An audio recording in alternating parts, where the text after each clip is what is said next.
Cristian. Un placer estar con ustedes en esta mañana. Hay muchas caras aquí conocidas y para mí eso es un gran gozo verles. Ya hace un tiempo que estuve por esta iglesia, bueno, desde sus inicios, solo que han pasado unos añitos y cuando vine tenía cabello, ya no tengo. Han pasado unos añitos, así que vamos avanzando. En este día quiero compartir con ustedes la palabra de Dios. Quiero pedirle que tomen su Biblia, que podamos concentrarnos en lo que Dios tiene para nosotros en esta mañana.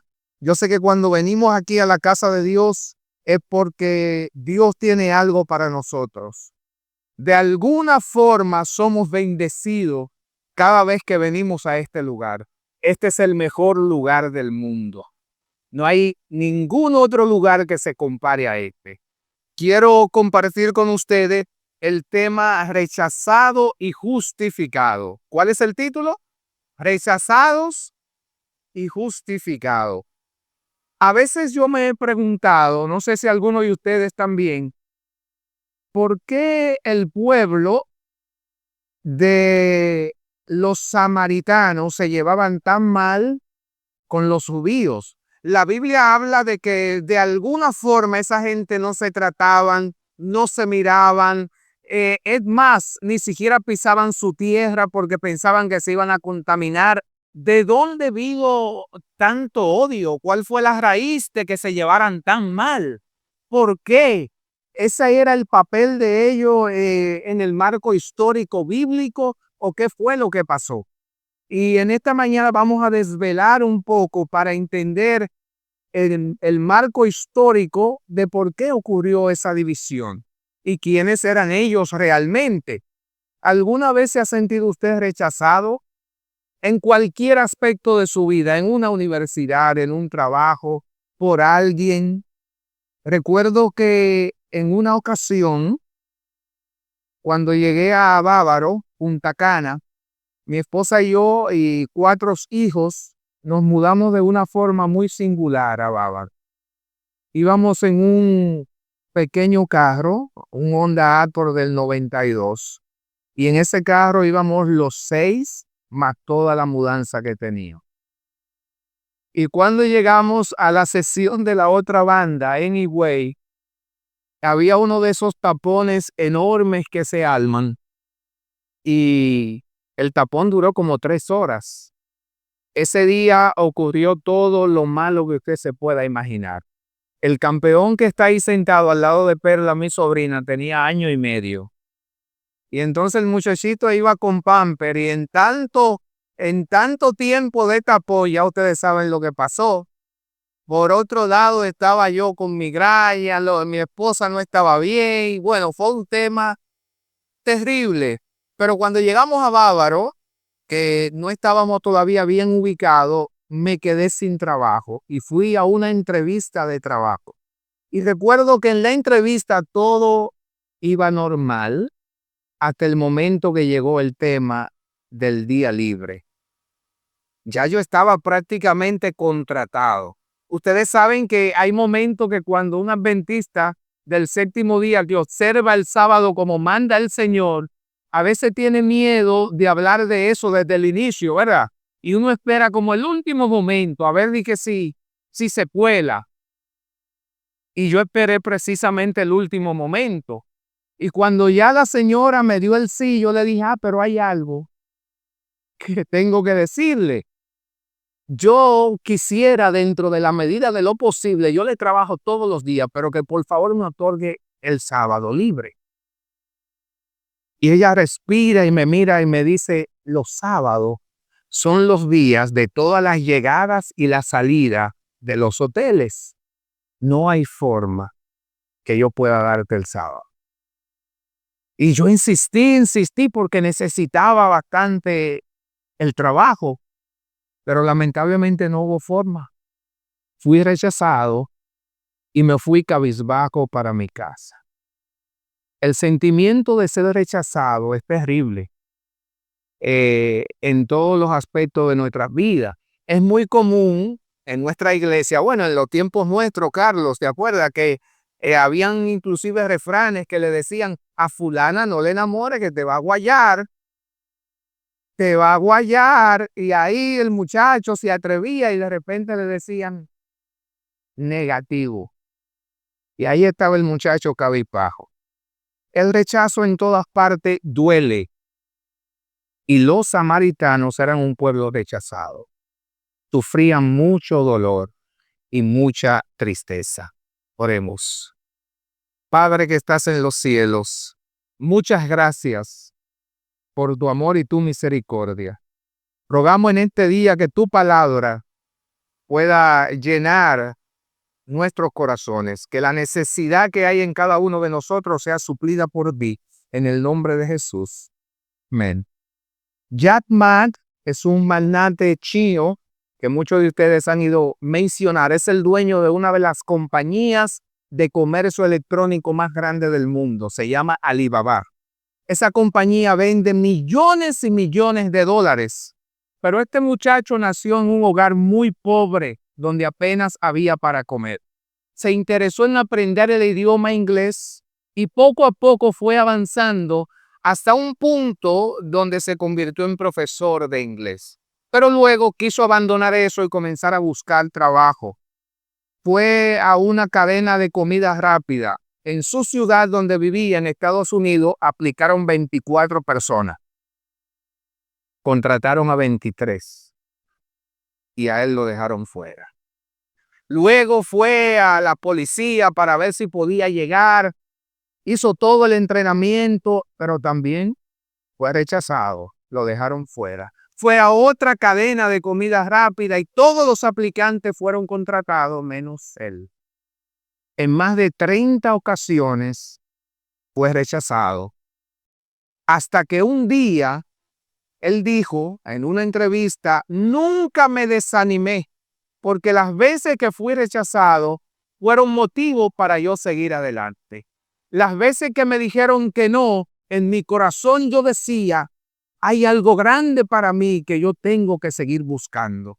Muchas veces nosotros en el camino de lo espiritual, en el camino de llegar hasta el reino de los cielos, vamos a encontrar rechazos, vamos a tener caídas, pero cuando usted se cae y se levanta en el nombre de Jesús, Él le da la fuerza para continuar.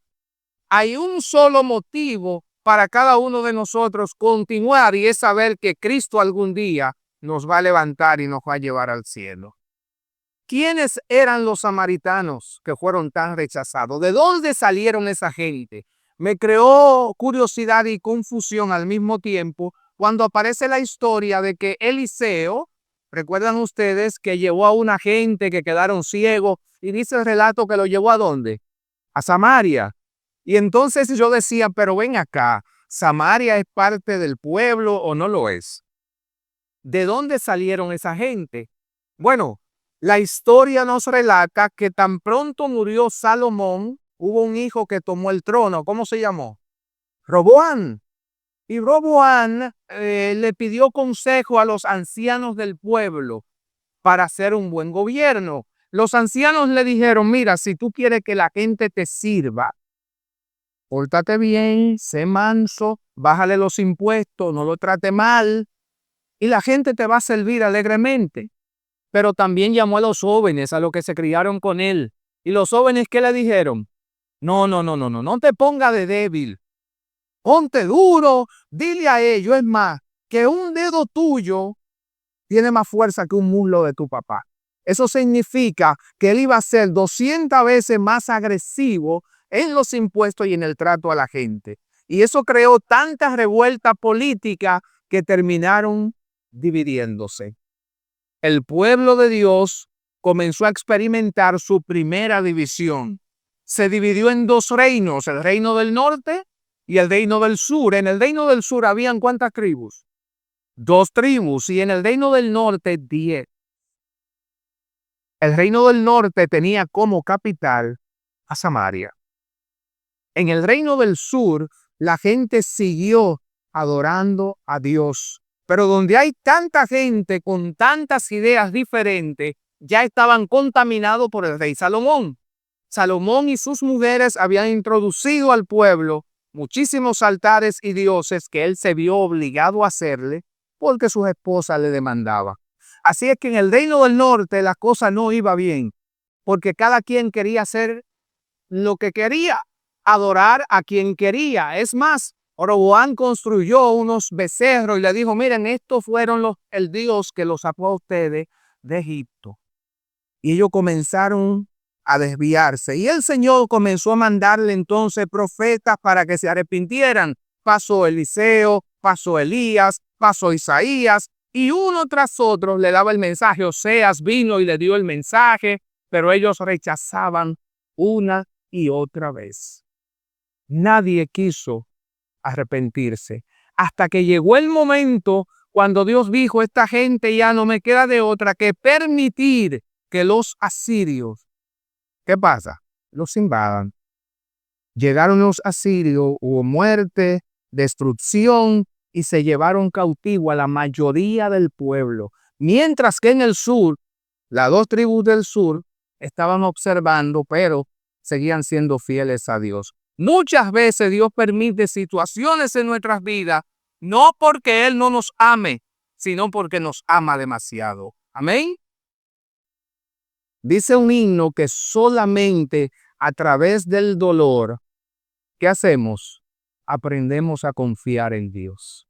Así que Dios permitió que vinieran los asirios, invadieron el reino del norte y se llevaron a la mayoría de la gente cautivo y quedaron algunos ahí en la ciudad. Pero ya el reino del sur traía quisquilla con ellos porque decía, esta gente no son fieles. Esta gente no son leales a Dios. Esta gente adoran a otros dioses. Así es que tan pronto se fueron los cautivos hacia Babilonia, los asirios, el rey recibió noticia de que los poquitos que habían quedado allá en el reino del norte, en Samaria, necesitaban ser colonizados porque podían multiplicarse y luego atacarlo. Y él tuvo una idea genial y dijo, bueno, yo voy a enviar gente de todos los lugares, profetas de los que vinieron, para que le enseñen a ellos a adorar a su verdadero Dios. Porque la historia dice que cuando ellos se quedaron solos, hubo unas fieras que comenzaron a atacarlo. Comenzaban leones a salir y se lo comían en los campos. Ellos entendieron que era porque estaban completamente alejados de Dios. Así que él mandó gente para que vinieran con una identidad diferente. Se mezclaron con lo poquito que habían quedado ahí, comenzaron a casarse con ellos y se le llamó a esa raza mestiza samaritanos. De esa historia, de ese marco histórico, salen los famosos samaritanos. ¿Por qué la gente del Reino del Sur no querían saber de ellos? Porque había recelo político, eran rechazados, eran gente que lo tenían como parias de la sociedad, no pasaban por ahí, se sentían que si hablaban con ellos iban a ser contaminados, porque en el sur seguían siendo puros. Sin embargo, la gente del norte, ¿qué pasó? Se habían desviado, pero pasaba algo. ¿Acaso Dios nos ha llamado a rechazar al que se desvía? ¿Acaso Dios nos dice, si alguien cae por ahí, no te pegue, no le hable, que te va a contaminar? No. ¿A qué es que Dios nos ha llamado? ¿A servir como qué? Como ayuda a orar y a buscar. ¿A quién? Al que lo necesita. El Señor vino a buscar y a salvar los que se habían perdido. Así que en ese momento, el reino del norte, que ahora era Samaria, comenzó a crecer, comenzó a multiplicarse, pero bajo un estigma por parte de los judíos bastante peligroso. Inclusive dejaron de ir a adorar a Jerusalén, construyeron su propio templo en el monte Gerizim y la situación no estaba nada bien. División completa. De ahí viene entonces la historia de los samaritanos, gente que nadie quería saber de ellos, especialmente los judíos, gente que por ningún lugar que pasaban se sentían bienvenidos.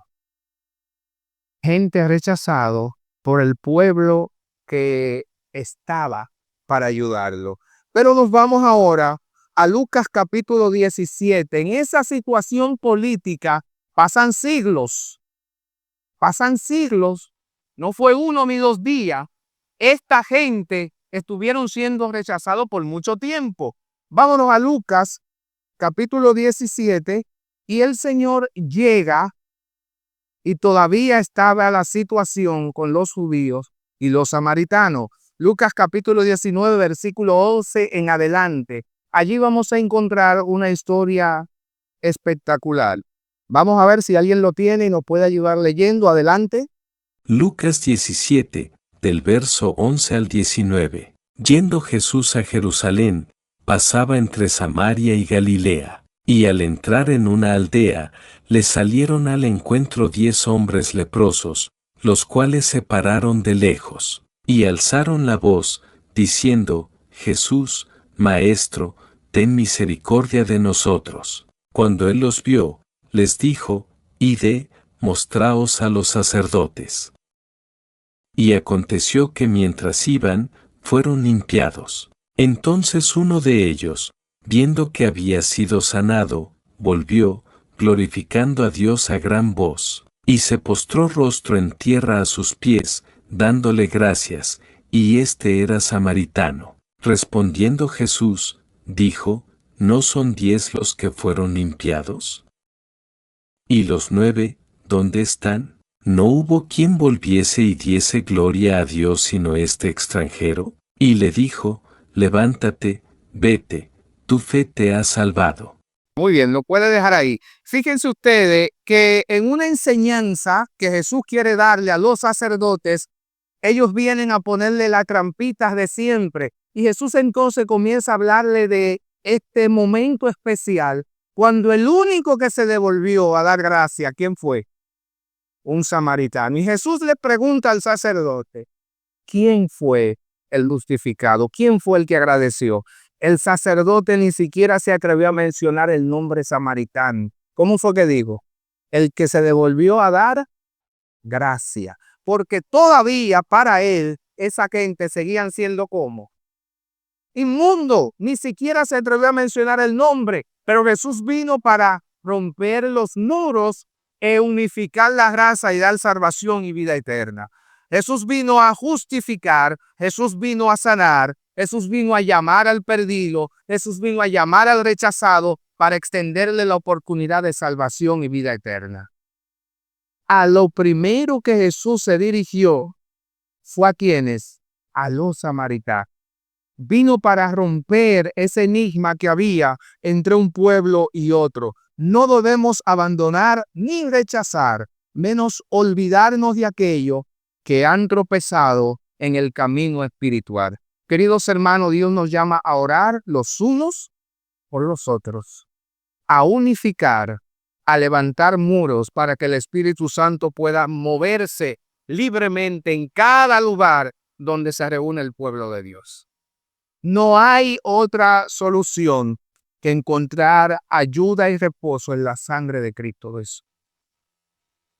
Nosotros podemos tratar de hacer lo que queramos humanamente hablando, pero solo Cristo unifica y justifica. Pero no se queda ahí.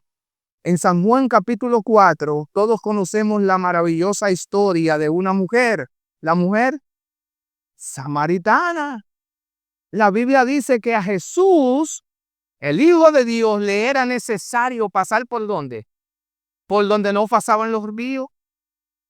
¿Cómo es posible que Jesús, el Hijo de Dios, el que nunca cometió pecado, iba a caminar por una tierra contaminada? Déjame decirte en esta mañana que Jesús le es necesario pasar por tu casa. Él sabe en el momento que tú le clamas y Él dice, tengo que ir en ayuda de mi hijo en tal lugar. Tengo que pasar por la casa de Juanita, tengo que pasar por la casa de María, porque ahí me es necesario ir y brindar una ayuda. Hay momentos de desesperación para nosotros, pero Jesús siempre está pendiente de sus hijos. En todo lugar, en todo momento, Él conoce tu dirección, tu nombre y tu apellido completo y no se olvida de ti. Y el profeta Isaías ya lo dijo, Aunque una madre dé a luz un hijo y se olvide de él, Jehová nunca se olvidará de ti. Jehová, ¿qué cosa? Nunca se olvidará de ti. Eso nos llena de alegría, nos llena a nosotros de fuerza para saber que Dios está pendiente de cada uno de nosotros. Si un día se nos olvida eso, porque Satanás trata de borrar de nuestra mente, Dios no te ama, Dios se olvidó de ti. Uno ve lo que te está pasando. Dios nunca se olvida de sus hijos. Siempre está pendiente. Así que Jesús le era necesario pasar por ese lugar. El texto dice que él llegó primero al pozo. ¿Quién llegó primero? Jesús.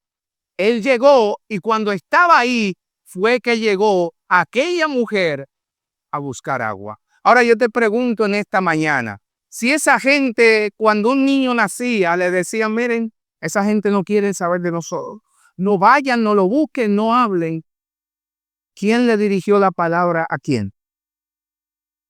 ¿Jesús a la mujer samaritana o la mujer samaritana a Jesús? Jesús a la mujer samaritana. Porque Jesús siempre te en busca de sus hijos. Él te espera con los brazos abiertos. Y Jesús le habla y le dice, ¿qué le pidió? Agua. ¿Estaban dónde? En un pozo. Yo me imagino la sorpresa de esa mujer. No solamente porque era judío, sino porque había algo más. Él era un varón. Y los varones no se dirigían normalmente a las mujeres. Y menos para pedirle agua. Porque eso tenía otro tipo de connotación. Cuando un hombre le pedía agua a una mujer, era como que estaba interesado en ella. ¿Recuerdan ustedes cuando Abraham mandó a su siervo a buscarle esposa a su hijo Isaac? ¿Cuál fue la prueba? Si le pido agua y ella me da agua a mí, ¿y a quién? Esa es. Ahora, ¿saben lo que pasó ahí? Que cuando los discípulos llegaron y lo vieron hablando con una mujer, ¿qué pasó? Se sorprendieron. Dijeron, ay, ¿y qué pasó aquí con el maestro? Y esa conversación, y con una samaritana, y pidiéndole agua, tal vez pasaron 1000 pensamientos por su cabeza. Porque los seres humanos, rápidamente, cuando vemos algo, la mente hace, vuela, hace análisis con gestura y ya, eso es, aunque no sea. Y hay tantas historias que nosotros conocemos. Bueno, recientemente estábamos en un campamento en el Ceibo. Mi esposa tiene una condición de salud desde niña, es diabética, y yo me paré en un colmado a comprar y me vieron comprando. Y luego me llegó la noticia de que la persona que me vio dijo que yo estaba en un colmado. Yo me paré a comprar hielo para una insulina. Pero cuando vemos, sacamos rápidamente la conjetura. Eso es rápido que llega a la mente. Y a mí también me pasa porque es normal de los seres humanos. Ahora bien, los discípulos ahora se estaban sorprendidos y asustados. Su maestro, tal vez por primera vez, lo vieron hablando con una mujer. Y la conversación que se desarrolla entre ellos es maravillosa, porque Jesús primero la lleva a un terreno especial, donde él le pide agua. Ella le dice, pero ¿y cómo tú, siendo judío, me pide a mí de tomar que soy samaritana? Nosotros no nos hablamos y tú me estás hablando. ¿Quién? Y entonces Jesús vuelve y le replica, si tú supieras quién es que te está pidiendo agua, mejor tú me pedirías a mí. Y ella todavía tiene en su mente en que estamos hablando del agua del pozo, que tú no tienes con qué sacarla y es honda. Y entonces Jesús la lleva al plano donde no falla. Vete y busca tu marido. Y cuando Jesús le revela que conoce su vida, ¿qué fue lo que ella dijo? A mí me parece que tú eres ¿qué? Profeta. Y ahí ella comienza y le dice, a nosotros nos han dicho que el Mesías va a venir y que el Mesías nos va a libertar. Pero los que están allá, en el reino del sur, que se creen los santos, ellos dicen que allá que hay que adorar. Y que si no vamos allá no tenemos salvación. Y Jesús hace dos cosas interesantes. Número uno, es la única persona que Jesús le dice que Él es el Mesías. Jesús le respondió, yo soy el que está hablando contigo, el Hijo de Dios. Alabado sea Dios. ¿A quién se lo dijo? A una samaritana rechazada, que el pueblo, ni siquiera su propio pueblo, quería saber de ella. Y Jesús viene y se le declara a la que menos valor tenía, porque Él no le importa quién eres ni lo que ha hecho, Él quiere darte salvación. Y punto. A esa mujer que nadie quería saber de ella, Jesús le dice, yo soy el Mesías, yo soy la salvación. Y lo que pasó en ella fue tu cambio inmediato. Y ella le dice, ya Señor, si fuera el Mesías, ellos dicen que es allá en Jerusalén. Nosotros decimos que es aquí en el monte Gerizim, porque ellos habían hecho su propio templo. ¿Y qué le dijo Jesús? Ni es allá, ni es aquí tampoco en Gerizim. El Padre está buscando gente que le adore en espíritu y en verdad, donde quiera que esté. Así que en este lugar, si usted adora al Señor en espíritu y en verdad, usted tiene la bendición del Señor Jesucristo. No se necesita ir a un lugar en específico, porque usted es el templo del Espíritu Santo. Y si lo adora en espíritu y en verdad, recibe la bendición del Señor. ¿Quién tenía la razón en tanto pleito? Ni uno, ni otro. Porque servimos al mismo Dios que se llama Cristo Jesús. Y esa mujer se volvió loca y salió corriendo y buscó gente. Y Jesús entonces comenzó a hablarle a esa gente y rompió los muros de la separación y trajo vida eterna. A esa gente, Él fue allá, pisó la tierra, habló con ellos, le dio el mensaje y también le dio la salvación. Ahora ya, cuando me imagino que en el Reino del Sur, cuando los cristianos puros escucharon que Jesús había hecho eso, tal vez no les gustó. Pero Jesús vino para traer la espada para causar revuelo con cosas que tal vez nosotros como humanos pensamos que no se deben hacer, pero el Señor vino para enseñarnos cómo hay que hacerla. Y Él rompió los muros de la separación y trajo salvación y vida eterna aún a un pueblo del cual nadie quería saber. Hay un muchacho que se bautizó en la iglesia de Bancola hace ya unos años, unos 20 y tantos años, cuando estaba en la iglesia de Bancola. Y recuerdo que ese muchacho venía de un lugar no muy bueno, llamado el Callejón de los Pedros. ¿Alguien ha escuchado ese nombre? Callejón de los Pedros. Todo lo que crece por ahí se da por ahí, ya usted sabe. Que desde los tiempos nuestros era un lugar caliente, mucha bebida, mucha contaminación, mucho de todo. El muchacho comenzó a ir a la iglesia y se bautizó. Y los amigos le dijeron a él, más o menos fue en un octubre o septiembre, comenzaron a decirle, te doy hasta diciembre. Antes eso se usaba mucho. Fulano se bautizó, le doy 2 meses, le doy 3 meses. A él le dieron hasta diciembre de ese año. Y bueno, comenzaron a pasar los días y llegó diciembre. Y recuerdo que el muchacho vino llorando casi a final de diciembre y me dijo que no podía seguir en la iglesia, que se iba de la iglesia. Y yo le pregunté, ¿pero qué pasó? Él me dijo, no, es que yo no puedo ser hipócrita, yo bebí y me emborraché. Y yo recuerdo que lo miré y le dije, si tú te vas de la iglesia porque bebiste y te emborrachaste, es posible que el resto de tu vida siga bebiendo y emborrachándote y te pierdas. Pero si tú te levantas, le pides perdón a Dios y continúa en tu vida cristiana, el Señor te perdona, porque eso es lo que le ha dicho. Y él se quedó en la iglesia. Al año siguiente, le propusimos hacer una campaña evangelística en el patio de su casa, allá mismo en el Callejón de los Pedros. Hicimos la campaña evangelística y se bautizaron 5 jóvenes de ese lugar en esa campaña. Uno de esos muchachos que se bautizó en esa campaña hoy es pastor adventista del séptimo día. Se llama Ever Cruz, el pastor Ever. Se bautizó otro muchacho que tiene 25 años en la iglesia y es primer anciano de una iglesia en Punta Cana. Se llama Gabriel Kester, el esposo de Adela Germán.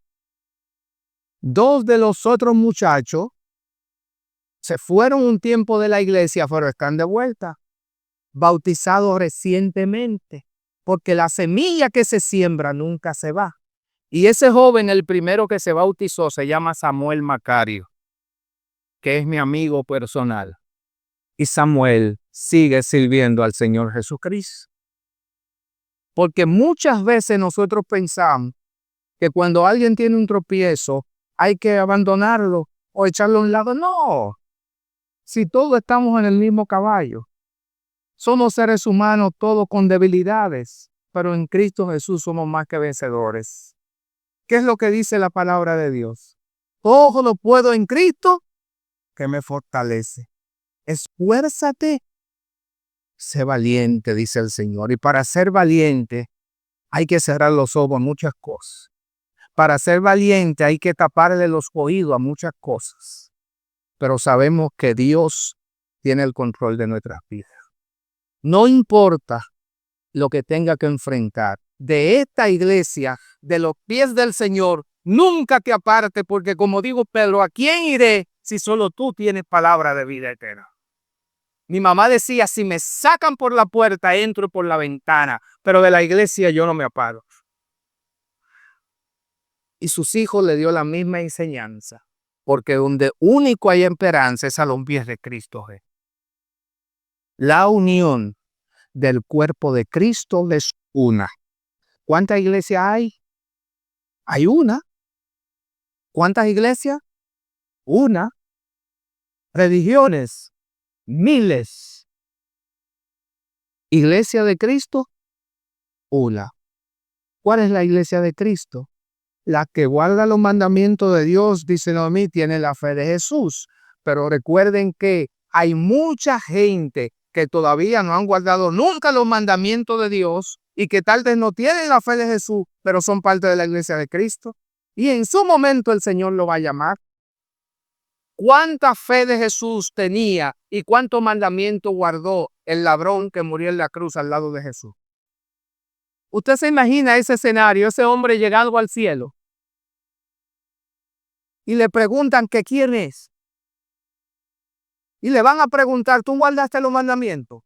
¿Te dieron la fe de Jesús? ¿Estudiaste la doctrina de la justificación por la fe? Y él va a comenzar a decir que no. Y si le preguntan, ¿cómo llegaste aquí? ¿Cuál es la respuesta? El que murió al lado de mí dijo que yo no podía entrar y yo estoy aquí. Porque por la gracia de Cristo Jesús. Así, mi querido hermano, cerrando en esta mañana, solo por la gracia de Cristo. No tenemos mérito ninguno, pero solo por su gracia entraremos en la patria celestial. Que Dios nos bendiga en esta mañana.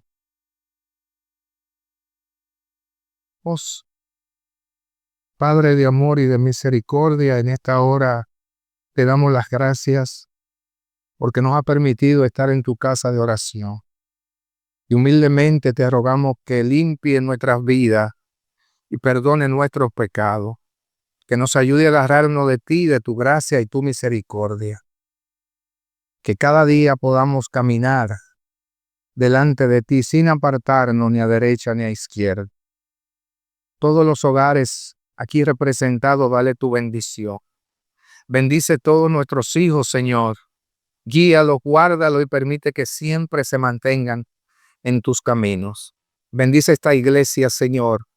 A los dirigentes, si hay alguien en esta hora con algún dolor, algún problema de enfermedad, sánale, Padre, conforme a tu voluntad. Que pueda testificar de tu gran poder de sanidad. En el nombre de Jesús.